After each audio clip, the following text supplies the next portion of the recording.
علماء کرام و شخصیات اجتماع میں رکن شورا حاجی عافور رضا اتاری نے سنتوں بھرا بیان فرمایا۔ مرکز الاولیاء لاہور پنجاب پاکستان میں، جبکہ علماء کرام نے مدنی چینل کو تاثرات بھی دیے۔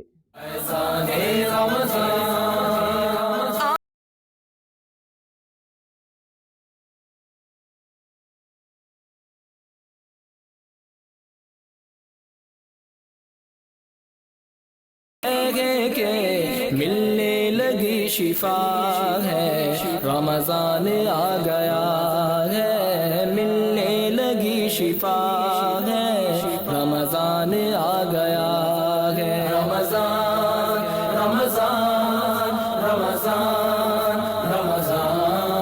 رمضان رمضان فیضان رمضان رمضان رمضان رمضان رمضان رمضان رمضان فیضان رمضان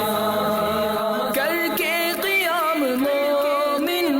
قرآن بھی سنیں گے، کر کے قیام مومن قرآن بھی سنیں گے، اللہ سے رابطہ ہے، رمضان آ گیا ہے، اللہ سے رابطہ ہے، رمضان آ گیا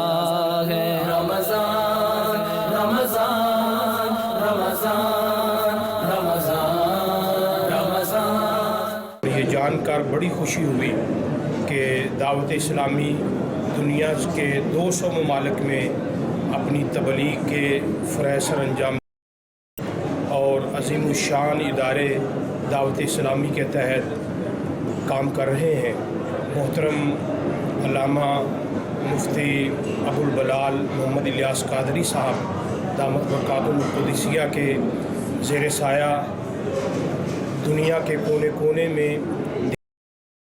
تو تبلیغ کا کام ہو رہا ہے۔ سو ہم سب کو خود اور اپنے بچوں کو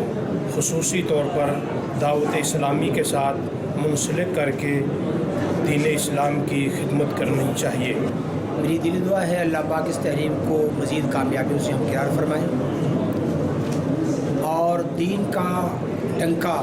دنیا کی نگر نگر کونے کونے اور گھر کے اندر بجنے لگے۔ رکن مجلس شورا کی گفتگو سے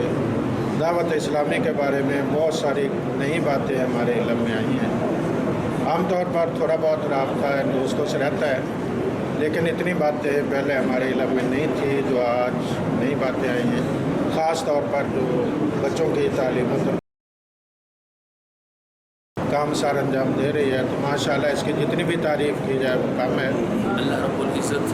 انہیں دن دگنی رات چگنی ترقی عطا فرمائے اور مولانا علامہ محمد الیاس قادری دامت برکاتہم العالیہ قدسیہ الحمدللہ جو اللہ کے فضل و کرم سے انہوں نے یہ بیڑا اٹھا رکھا ہے، انشاءاللہ یہ بیڑا جو ہے اللہ کے فضل و کرم سے کامیابیوں کے مراحل میں گزرتا ہوا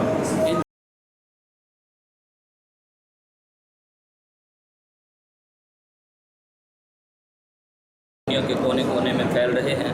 اور ان کی جو رہنمائی اور سربراہی جو ان کے قائد محترم ہمارے دعوت اسلامی کے امیر اہل سنت ابوالبلال حضرت شیخ طریقت محمد الیاس اتار قادری مدظ اللہ العالی، اللہ تعالیٰ ان کی عمر میں کروڑوں اربوں برکتیں رحمتیں نازل فرمائے، انہیں عمر خضری عطا فرمائے۔ تو وہ خود ایک بعمل عاشق رسول ہیں، اور انہوں نے کروڑوں لوگوں کو جو پہلے اندھیروں میں زندگی بسر کر رہے تھے اب یا رسول اللہ کی روشنیوں میں زندگیاں بسر کر رہے ہیں۔ الحمدللہ سر پر خوبصورت امام اور سنت کے مطابق ان کا اپنا بھی ایک عمل بھی، اور آگے ان کے جتنے مریدین متوسلین عقیدت مند ہیں وہ سارے کے سارے بعمل اور عاشق رسول اور سنت رسول کے پیکر عملی طور پر نظر آتے ہیں۔ یہ ایسا کسی اور جماعت کسی اور تنظیم میں ہمیں نظر نہیں آتا۔ میں دلی طور پر بہت اطمینان کا اظہار کرتا ہوں کہ اللہ تعالیٰ اس جماعت کو ہماری غیر سیاسی تحریک دعوت اسلامی کو مزید دن دگنی رات چگنی ترقی عروج عطا فرمائے۔